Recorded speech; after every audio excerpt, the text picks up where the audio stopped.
The last time Sean Rash and Jason Belmonte met on ESPN, it wasn't pretty. Come on! Rash accusing Belmo of trying to distract him by crackling a water bottle. Bottle! It's pretty clown-like. Now these two are set to meet again as the 2011 World Series of Bowling kicks off with the finals of the World Bowling Tour. Will tempers flare once more?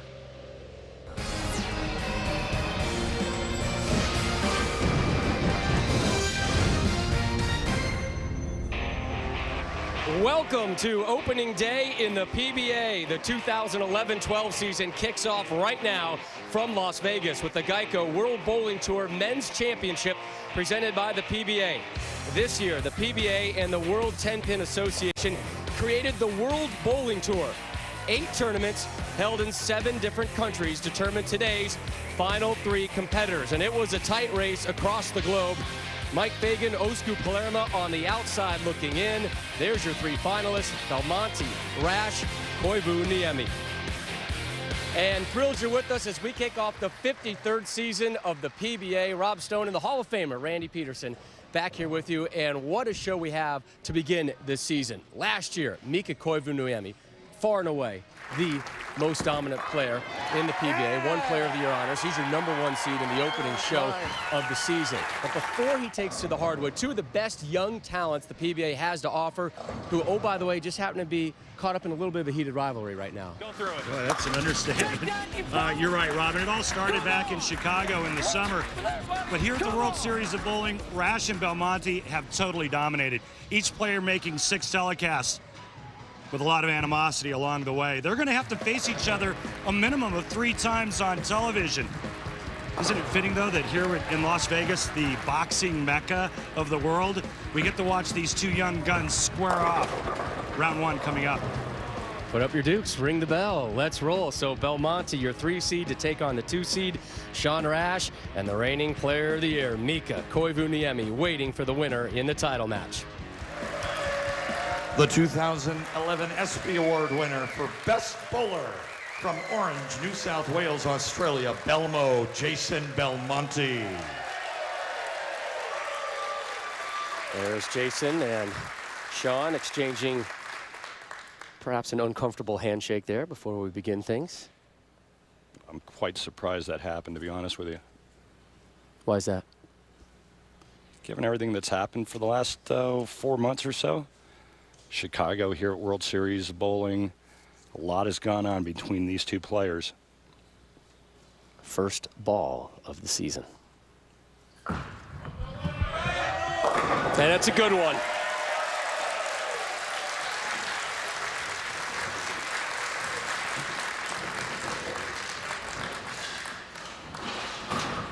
He is a 4-time PBA Tour champion from Montgomery, Illinois, representing the USA, Sean Rash.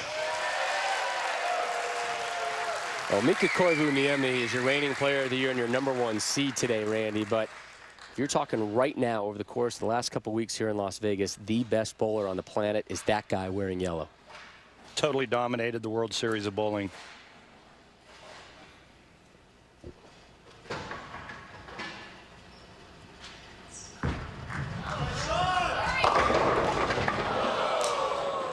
Made 6 telecasts and missed out on his 7th by only 6 pins. It didn't matter what day it was, what oil pattern it was. Sean Rash proved that he was up for the task, that he was in shape, and he came to play. We'll be seeing a lot of both of these guys early on this season. Sean hammers the 10-pin into the pit. Opening spare for Rash, and Sean very open about this burgeoning rivalry with Jason Belmonte. Says the activity between the 2 of them has actually helped focus his game, particularly on TV. I think tension's a good thing. I mean, rivalries are fine. You have rivalries in every single sport.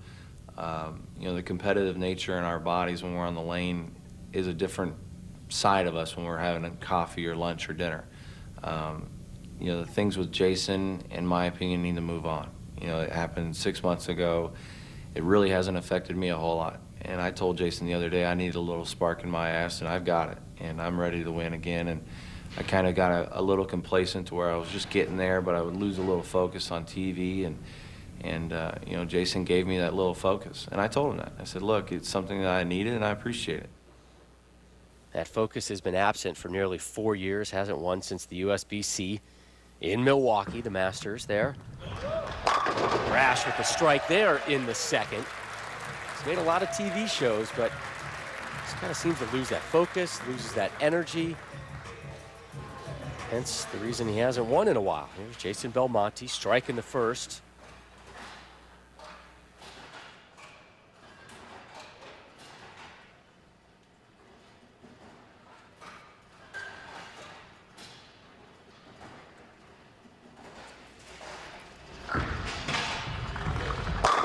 Back-to-back opening jacks for Belmo. And you know what's really interesting is even though both players have a lot of power, you can still see that they're polished. Very good at playing the lanes different ways. Look at the extreme outside angle here by Jason Belmonte.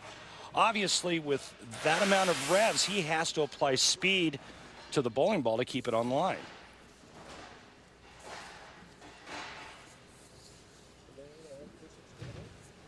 We go south of the border for our oil pattern today, the Mexico City pattern. It's long, too, 45 feet. It's the longest pattern that was used here at the WSOB. It's Jason Belmonte, rings a vicious 10-pin. But getting back to the players being able to play all the angles, you know, it's one thing to just hook the ball from gutter to gutter. These players are way past that. They can play in, they can play out, they can adjust speed, they can adjust rotation, and that's why they're the best here at the World Series. Open frame with the 10.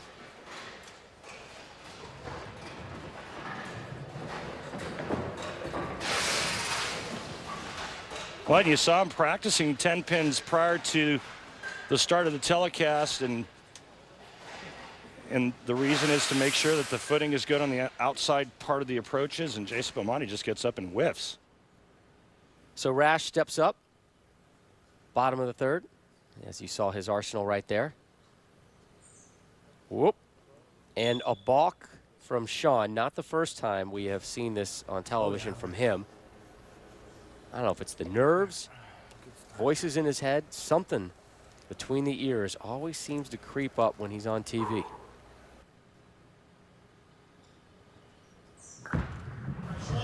Go. So a double for Rash after that opening spare. Yeah, he takes advantage of the open frame by Belmonte, and that's what all great champions do. He steps up and just puts 10 back. Just a beautiful shot there. Rash's last title came in October of 2007, the USBC Masters in Milwaukee. Made 2 TV shows last season. His best finish, 3rd at the World Championship. There's another strike. And a triple for Sean Rash, the newly married Sean Rash. There's his beautiful wife, Sarah. And when we return, a very interesting story about their wedding day. Did you hear about this? I have not. I can't wait. Let's just put it this way. It was delayed a couple hours. Be intrigued. Be very intrigued. The GEICO World Bowling Tour Finals, presented by the PBA, is brought to you by GEICO, saving people money on more than just car insurance. By Budweiser, great times are waiting. Grab some buds. By Jack Link's beef jerky, feed your wild side. And by the USBC and its 2 million members. To find out more about USBC, log on to bowl.com today. Rob Stone and Randy Peterson welcoming you back to the GEICO World Bowling Tour Men's Championship. We're in the midst of match number 1, and Sean Rash out to an early 23-pin lead. Take a look at the first 3 frames. Jason Belmonte strike ball, and where he's playing just slightly right, a second arrow to start, wheels it out to about the 5th board and then back. But still, that's pretty straight for a guy that has that much power. That's what they're bowling for today. It's the first ever World Bowling Tour Finals. It's going to expand next season. It's going to feature 14 events in 10 different countries. Austria, the Bahamas, and Japan are going to be added to the list of stops. Here's Belmo trying to cut into that 23-pin deficit. That'll help.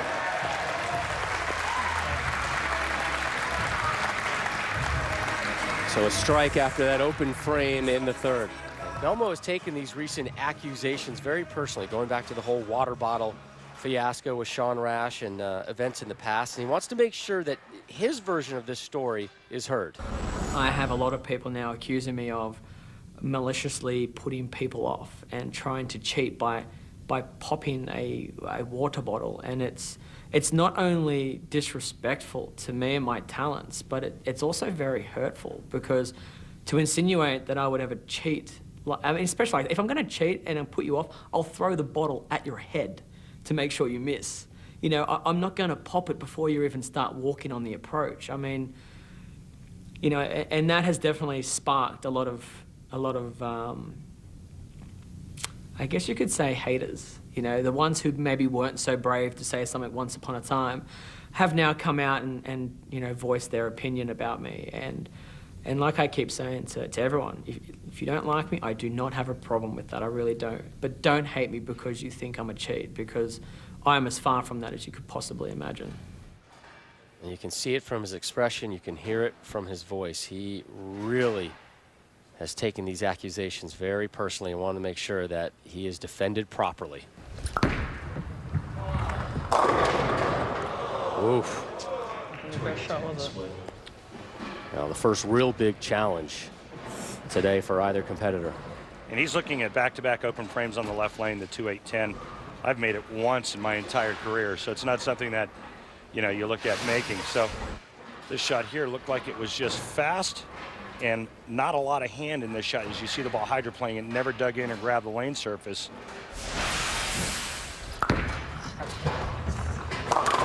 Good effort, but not enough. So his second open frame, and the door Just rushing to the line. gets a little bit bigger for that young man. Sean Rash, married in the off season. Talked about the delay. They had to delay the wedding 2 hours. His wife, Sarah's family, flew in from Arizona, and you know what they were nice enough to bring with them? Not a wedding gift, but a viral infection.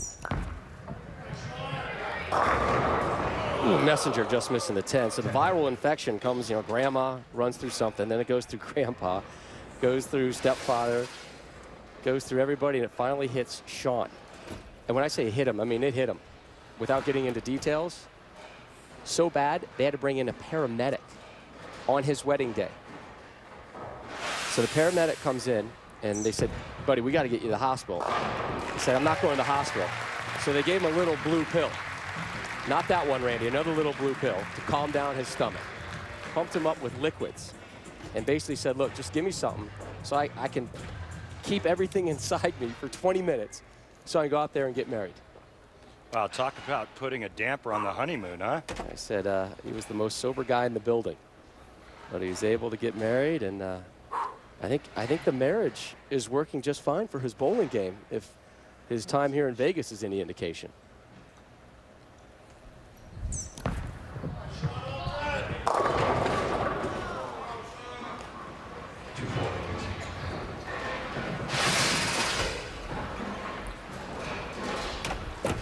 It looks like he liked this shot pretty well off of his hand, and then it looks like he kind of did what Belmonte's ball did on the left lane, which is just hydroplaning. So now it's a question of, is the oil moving down to the back part of the lane? Adjustment time, players.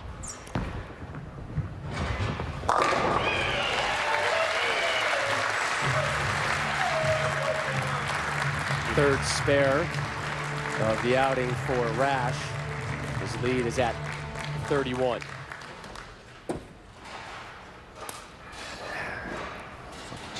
Bury him there. Come on. The arsenal of Jason Belmonte reads like this: the Marvel Pearl with the 9 hook rating, and the Outlaw as well. Leaves the 10. Move back right. Stay on that. That ball came in really fast with a lot of bad intentions, and it comes in just a pinch light and just absolutely wipes out 9 of 10 pins. Belmo needs to start getting a string together to get back into this match.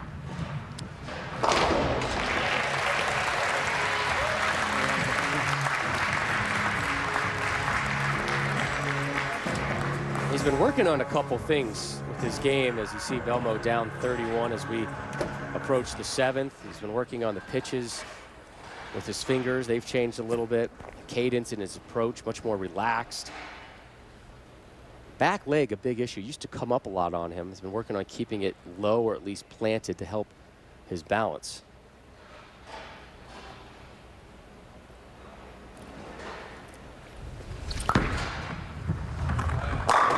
Just his 4th strike. And trying to keep his trail leg lower to try to keep him more into the shot at the foul line instead of popping up, rearing up, and overhitting the ball at the bottom of the swing.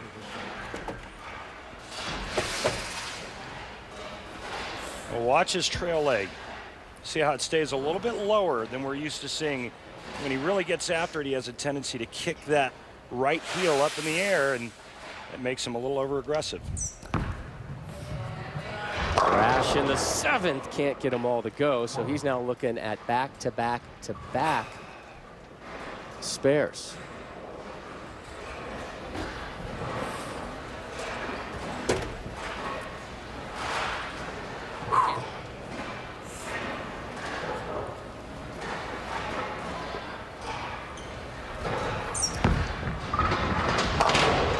So 3 straight spares for Sean Rash right now. And you heard him after he sat down last time. He was upset with himself because he knew he had a chance to shut that door right on Belmo's face. It's an even 30 that he's ahead. No open frames yet for Rash. However, Belmo working on a strike in the 7th. You see max scores there. Sean Rash can shoot 245. The best Belmonte can shoot 225.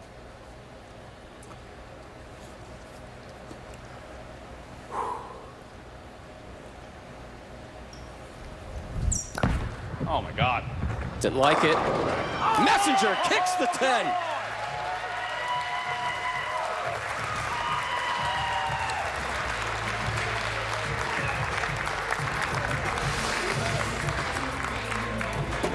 Well, he didn't like it off his hand. I think he thought it was going to go high, and there's enough oil that's moved down the lane.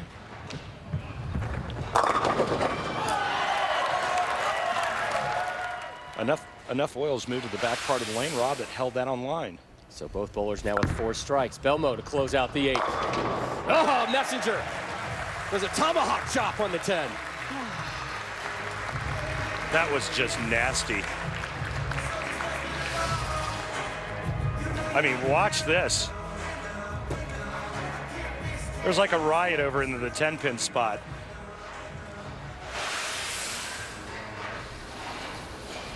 A 20-pin match as we go to the foundation frame 9th.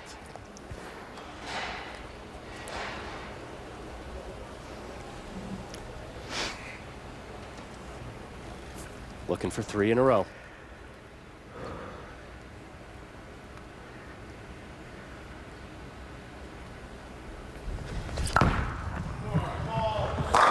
Big ball. Yeah, and you know what, I said it back a couple frames ago that Belmonte had a strike working in the 7th.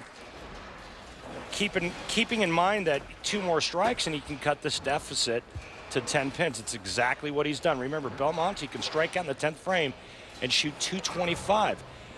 Sean Rash right now is going at a 215 pace. Big shot right here.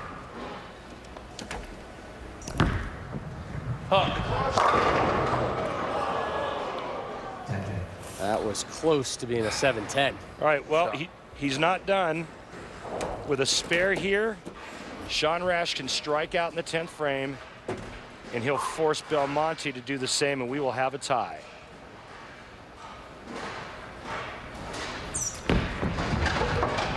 Seems fairly appropriate for this rivalry that's been growing the last couple months. What a way to start the World Series of Bowling. Possible tie. One of the most heated rivalries on tour. Jason Belmonte, Sean Rash, looking at 225 apiece. It's going to come down to who performs the best in the 10th frame.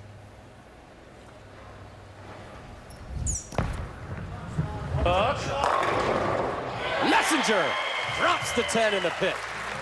And Team Rash happy about that one. Well, Sean Rash and Jason Belmonte are proving the messenger is your friend. Watch the head pin goes to the sidewall, comes over, takes the 10 out, gets a little nudge from the 6 pin. And he needed that. He knew he needed that because if he doesn't strike there, Belmonte could have stepped up in the 10th frame and taken this match. Now, Sean Rash, one more strike, puts him in the 220s.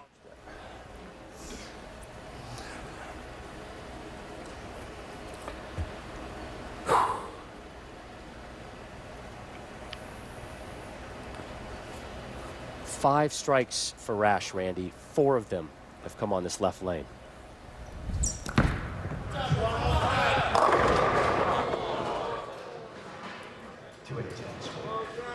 2-8-10.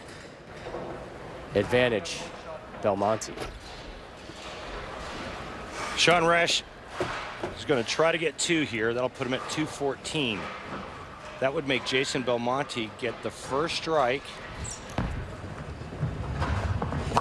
to keep him in it. He needs 2 to win. If Belmonte goes strike 9 spare, we have a tie.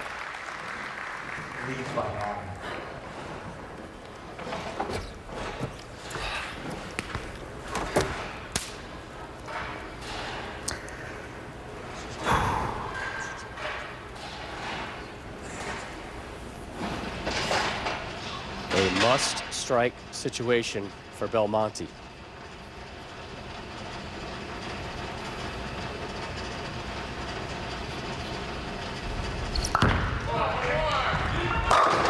Leaves the 10. It's over. Sean Rash Sure, a great shot.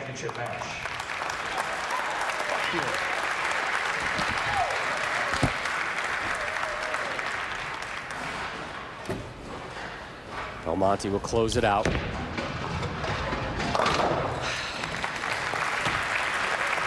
Frustrating end for the international from Australia. The American Sean Rash will move on. Quite enough, I guess not.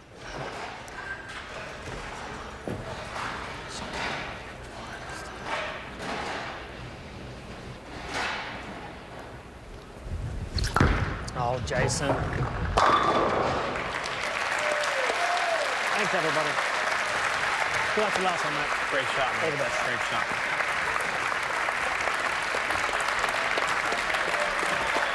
.214-204, Sean Rash, your 2 seed, advances. Great shot.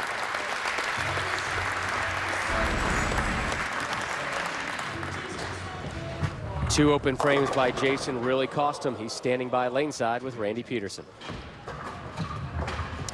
Jason, obviously a tough way to lose at ring and 10. And it looked like Sean Rash was going to run away with that match. You fought your way back. Take us through the last couple of frames. Oh, look, I definitely don't think that ring in 10 was the thing that cost me. I think it was the early error.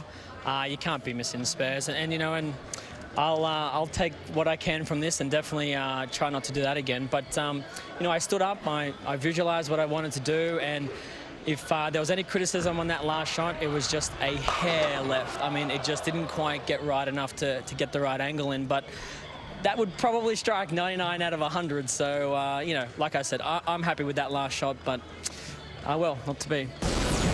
5 strikes and a 214, enough to move Sean Rash past Jason Belmonte. When we return, we'll get you set for our title match. The #1 seed, Mika Koivuniemi, waiting in the wings.